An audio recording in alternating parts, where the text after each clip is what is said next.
Biden!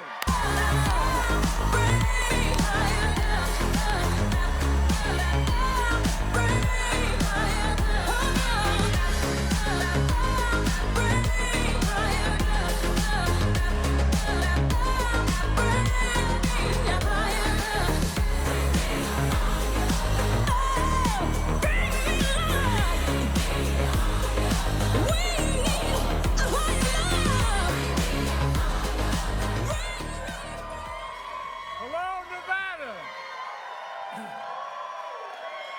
Hello, hello, hello!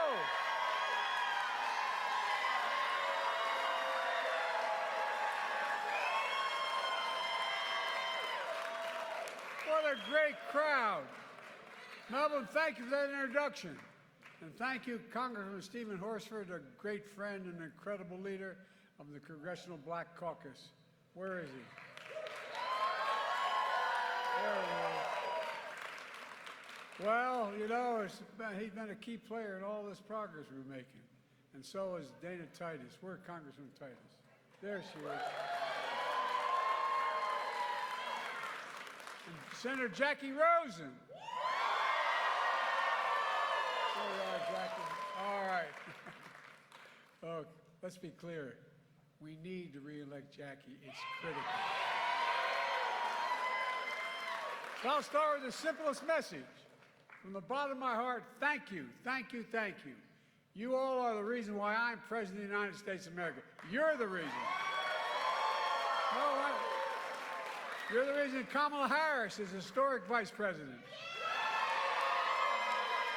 And you're the reason that Donald Trump is a former president. And you're the reason he'll make Donald Trump a loser again.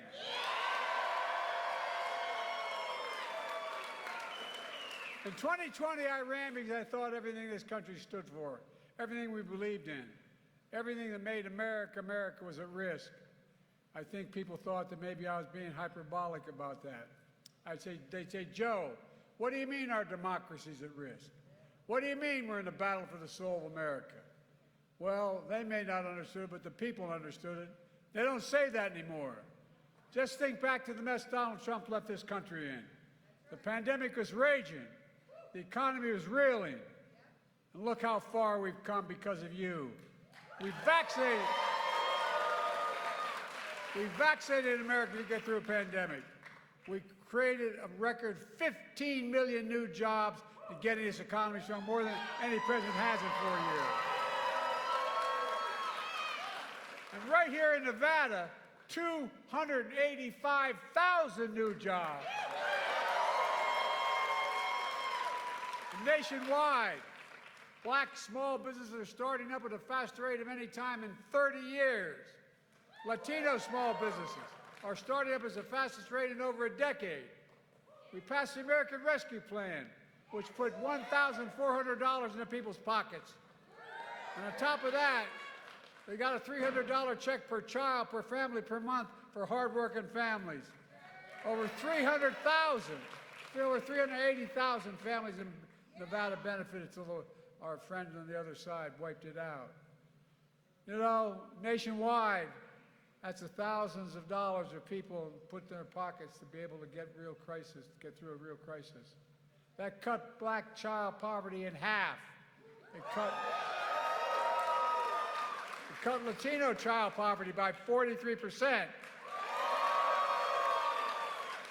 And it cut indigenous child poverty by half as well. Look, I know, we have a lot more to do. Not everyone's feeling the benefits of our investments and progress yet. But inflation is now lower in America than any other major economy in the world. And in recent weeks, we're seeing real evidence that the American consumers are feeling real confidence in the economy that we're beginning to build. The recent Washington Post headline said, and I quote, "Falling inflation and rising growth give U.S. the world's best recovery." The world's best recovery. And we're just getting started. And let me tell you something else. Who's noticing this? Donald Trump. The strange things he says. He recently said, when there's a crash, I hope it's in the next 12 months. Isn't that wonderful for a former president to root for a crash? It's unbelievable. It's un-American. How can anyone, especially a former president, wish for an economic crash that would devastate millions of Americans? And by the way, pause for a minute. How many times you hear when I first got elected president, my policies, we're going to bring a recession next month? Every month. None of them are saying it anymore. The mainstream economy. Because of you guys. Here's what it really means. Donald Trump knows the economy we build is strong and getting stronger. He knows that while it's good for America, it's bad for him politically.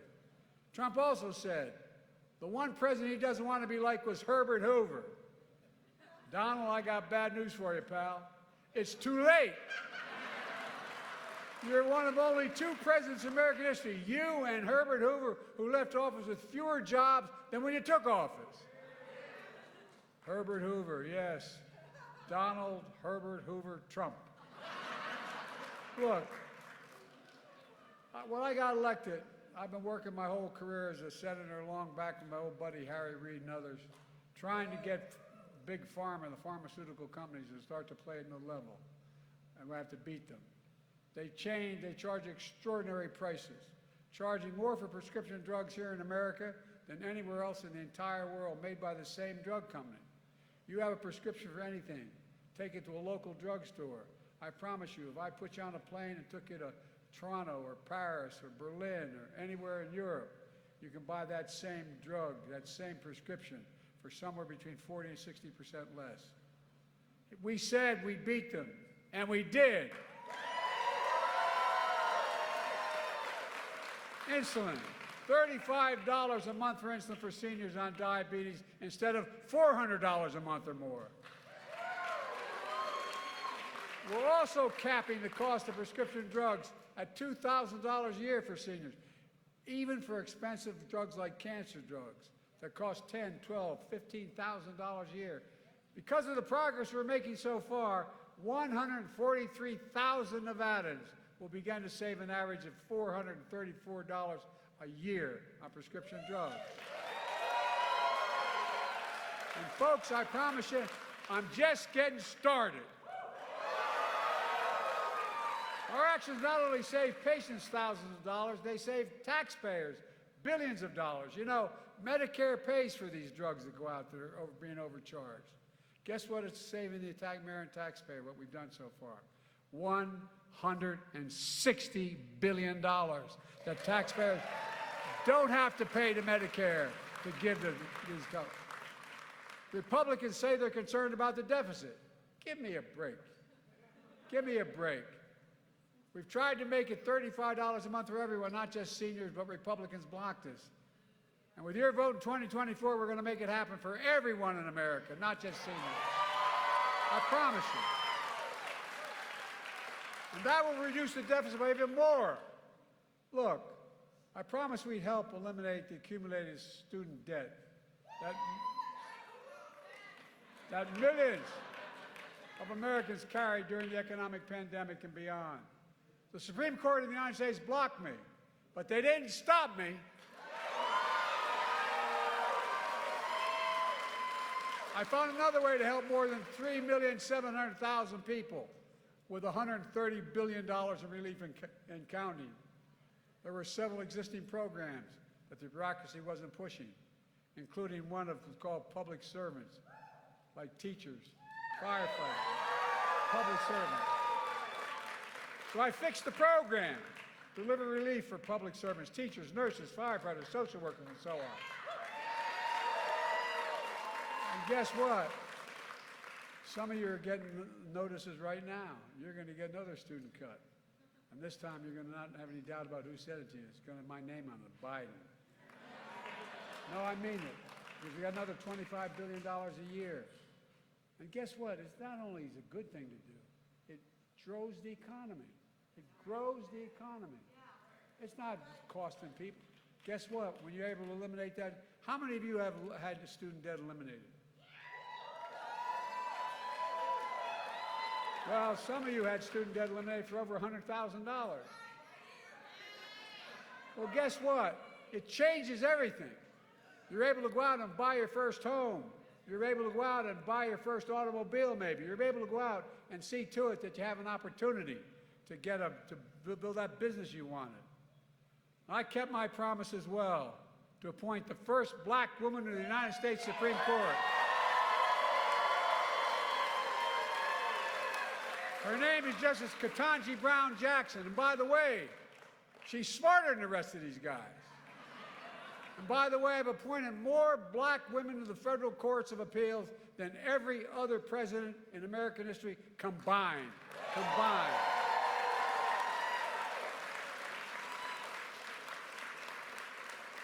All told, with the help of the senator from the state of Illinois, I've gotten 175 federal judges confirmed. 2/3 of them are women and 2/3 are people of color. Hold a second here. I also said when I got elected, I made a promise. I was going to have an American administration that looked like America. I have more women in my cabinet than men. I have more African Americans on it. I have more people in the backgrounds that are similar. And by the way, I make no apologies for being the most pro-union president in American history.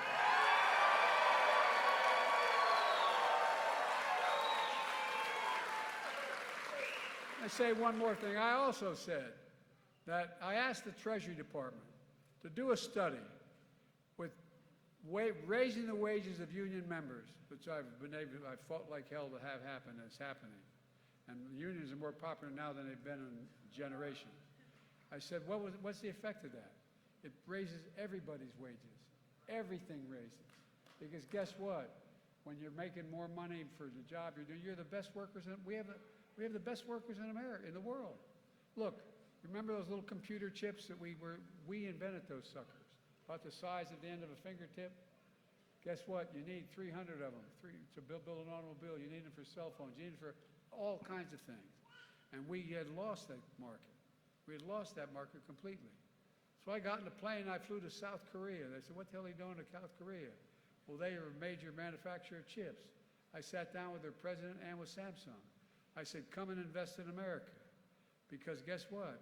We now have $50 billion coming to America investing in it. And they're building these facilities. They build what they call fabs, factories.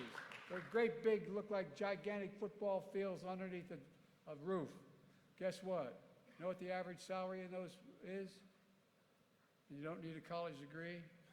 $112,000 a year. And they're coming all over America.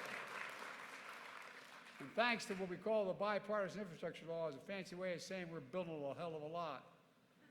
There are over 40,000 projects underway. Remember, the last president, he kept talking about Infrastructure Week. He had Infrastructure Week for 4 years and didn't do a damn thing. Oh, I'm serious. But guess what? We're doing a heck of a lot. In the state of Nevada, I just approved $3 billion for the nation's first high-speed rail line. $3 billion.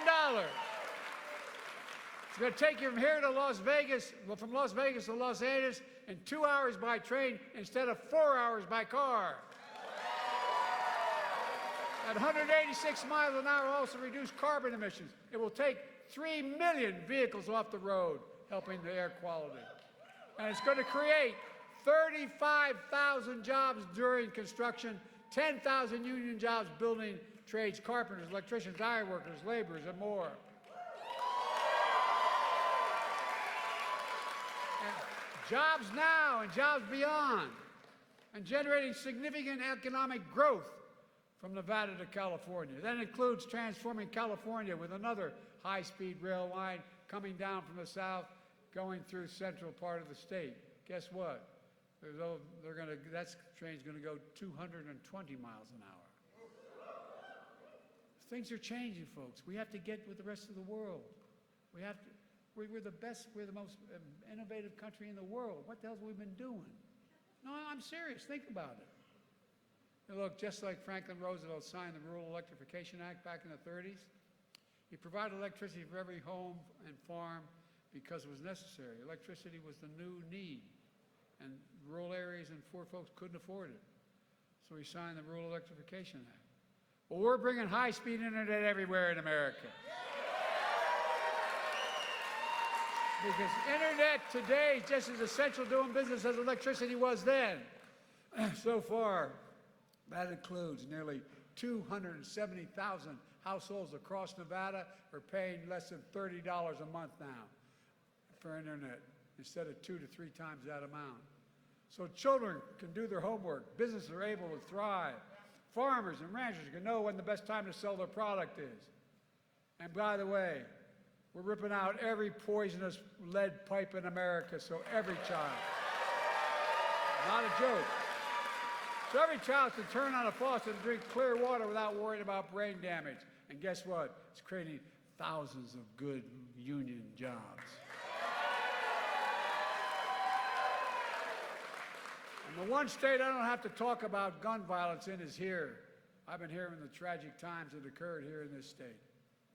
We passed the most significant gun safety law in decades, but I want to make clear to you, I will not stop until I once again ban assault weapons and high-capacity magazines. There's no rationale for it. None, none, none. I mean it. I did it once when I was a senator, and I will do it again. Look, we're saving the planet with the most significant investments in climate change ever, anywhere, anytime, in the whole entire history of the world. And that includes, just in your state, an investment of $12 billion in clean energy provisions. Better than that. So you'll be a national leader in electric vehicles, batteries, more, creating tens of thousands of jobs and generating significant economic growth. I signed into law a thing called the PACT Act, one of the most significant laws helping veterans exposed to toxic materials and their families. It matters. And there's so much more we're doing that we can do with these folks. I've been saying for a long time, and well, thank you.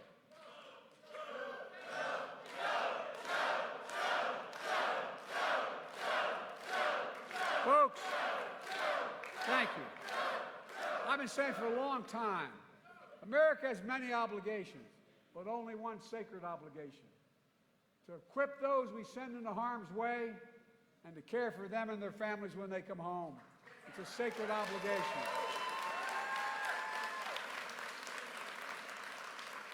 So when I introduced this legislation, a lot of my Republican colleagues weren't sure they wanted to vote for it.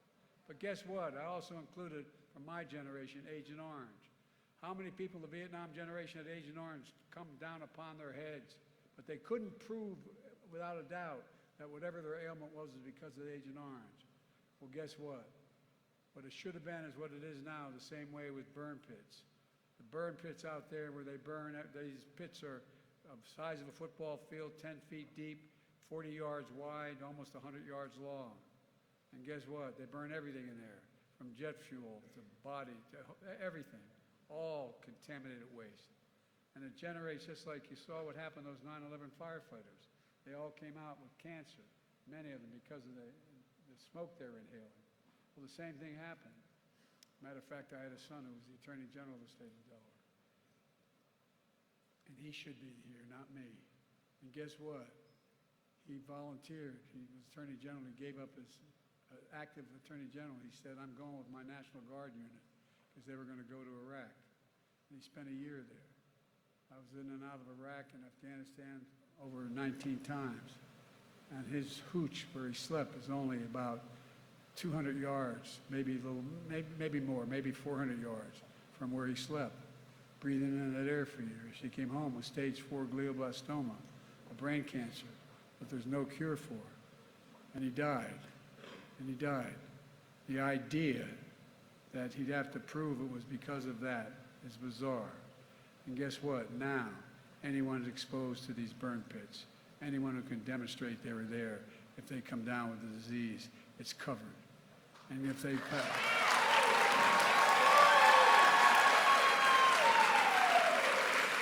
one other thing it means if they passed away, their children are entitled to the education benefits, and the other benefits they would have been if he'd been alive and come home. They've been alive and come home. So folks, look, the same way as I said with Agent Orange. Now imagine the nightmare if Donald Trump's reelected. No. By the way, this is the guy who, when he was in France, and they asked him to go to an American cemetery in France from World War II where Americans were buried. You know what he said? He said those folks buried in that cemetery were suckers and losers. Suckers and losers, the guy said. No, I'm not kidding. By the way, I'm glad I wasn't there. No, I'm serious. I shouldn't say that. But I'm glad I wasn't there. To call my son and your sons and daughters who gave their lives for this country suckers and losers, that's how this guy thinks. Who the hell does he think he is? After a recent deadly shooting in Perry, Iowa, where 2 kids were killed, a 6th grader and a school principal, what did Trump say? It wasn't long ago. He said, they've got to get over it. They've got to get over it. Well, we're not going to get over it. We're going to stop it.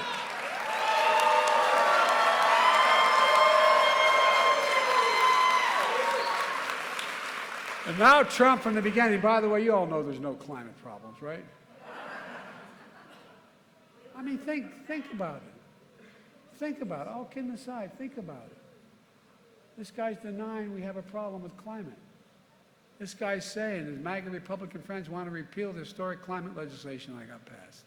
And get this, 100,000 Nevadans will get health care this year through the Affordable Care Act as access to affordable premiums.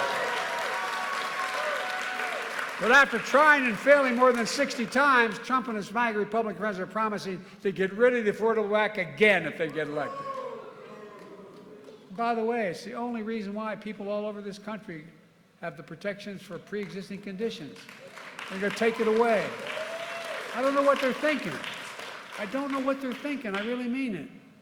And seniors here in Nevada and all across America should know this. Trump and his MAGA friends are determined to take away the $35 a month insulin, as well as the $2,000 cap on prescription drugs. How many of you believe the tax system's fair? Raise your hand. And even those of you doing well.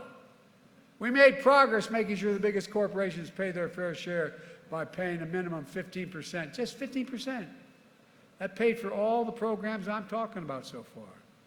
And we didn't have, and we still cut the deficit $7 billion. But guess what? Trump passed last time out a $2 trillion tax cut, overwhelmingly benefited the very wealthy and big corporations that expanded the federal debt significantly. And now, instead of protecting Social Security and Medicare like I am, Trump and his MAGA friends want to give another multi-billion-dollar tax cut to the super wealthy and the biggest corporations. Look, I'm not anti-wealthy. I'm not anti-corporation. I come from the corporate state of the world. Seriously, more corporations are incorporated in my state, as you know, Gov, than every other state in the nation combined. But they got to pay their fair share.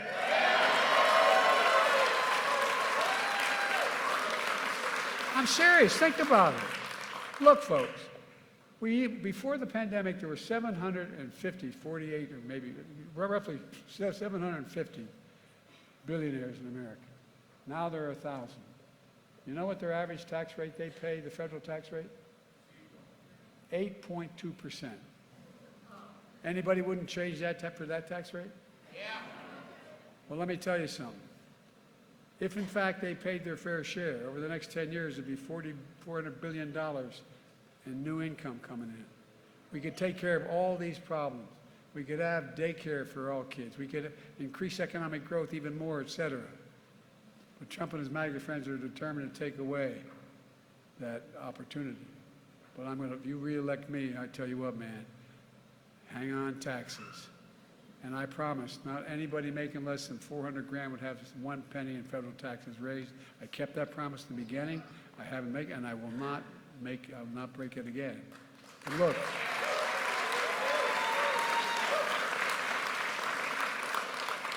Trump and his MAGA friends are determined to take away your fundamental freedoms. Your voting rights are under attack. Where you can register, how you can register, when you have to register, whether there's mail-in ballot, all the stuff they want to do to change the law. And now Trump is bragging about having overturned another basic freedom, Roe v. Wade. No, seriously. He's on television and is saying, I did this because the Supreme Court that I appointed. God love him. Well, Roe v. Wade is taking away a woman's right to choose. And by the way, now they're planning a national ban on the right to choose. They made it clear, if MAGA Republicans try to pass a national ban on the right to choose, I will veto it. And by the way,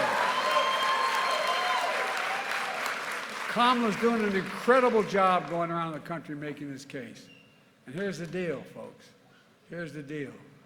The idea, if in fact you do what I hope you will do, get more registered people, more people registered to vote between now and the general election, elect all the Democratic congressmen and senators all across the country, give me a Senate and a House, I'm going to bring back Roe v. Wade. And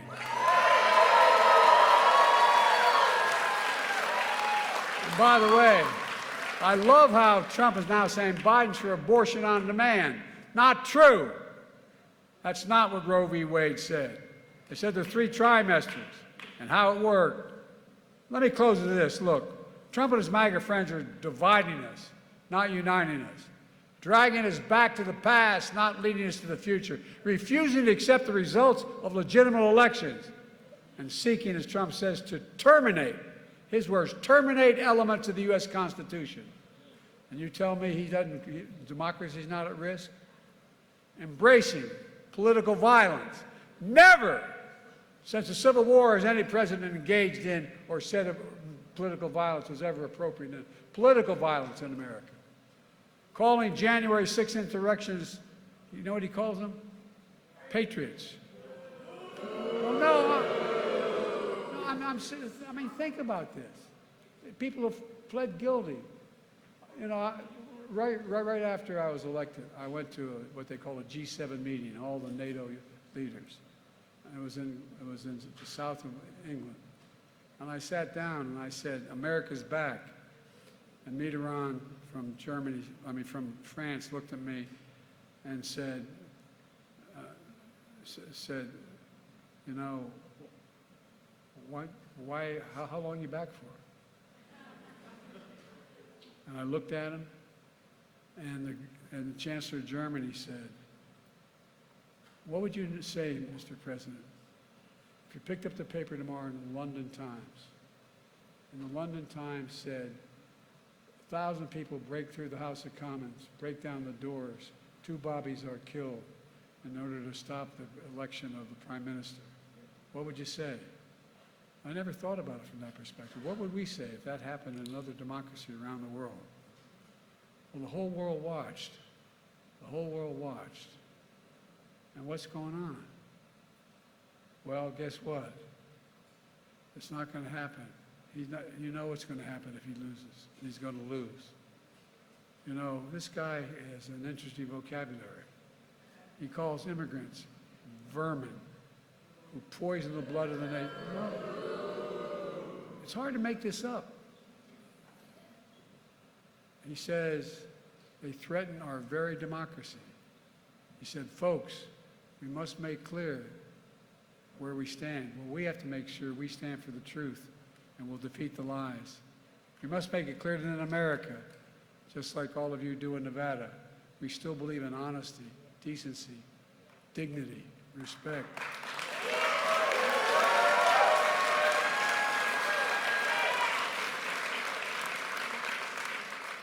Folks, well, you're right. Well, that's the reason I'm running, because we have to win. No, I give my word, we have to. There's not much of a choice here. Look, we're the most unique nation in the history of the world. I'll end with this. And that sounds like hyperbole, like Americans beating their chest, but we are. We're the only nation in the world built on an idea. Every other nation is built based on ethnicity, religion, or other common traits. The only thing we're built on is that we hold these truths to be self-evident, that all women and men are created equal, endowed by their Creator, etc. We've never fully lived up to it. We've never walked away from it before.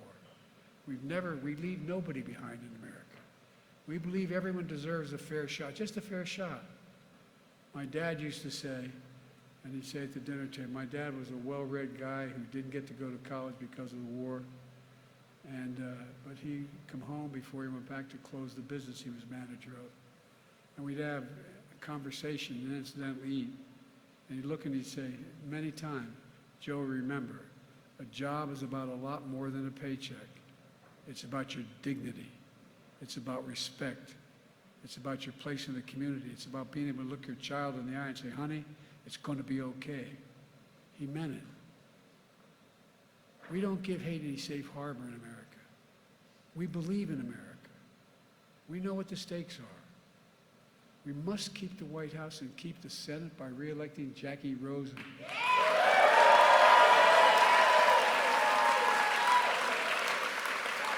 And folks, we have to win. We have to win back the House of Representatives and win up and down the ticket.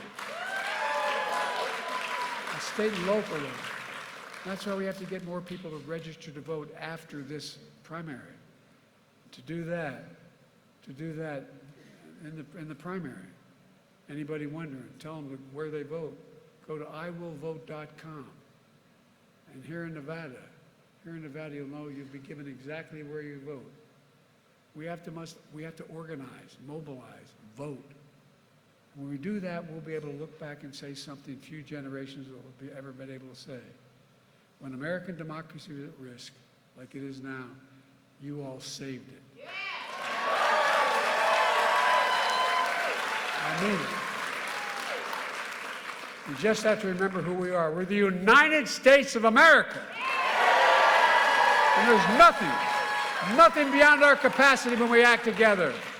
We're the only nation in the world that's come out of every crisis stronger than we went in, and that's what we're going to do again. May God bless you all, and may God protect our troops. Thank you, thank you, thank you. Thank you. There's no map where we want to go. There's no road that can take us home. Flying blind, terrified, we all feel like we're alone. We're all candles in the dark. Every time I walk out of my grandpa's house on the Strand, he'd yell, Joey, keep the faith. My grandma, no, Joey, spread it. Let's go spread the faith, guys.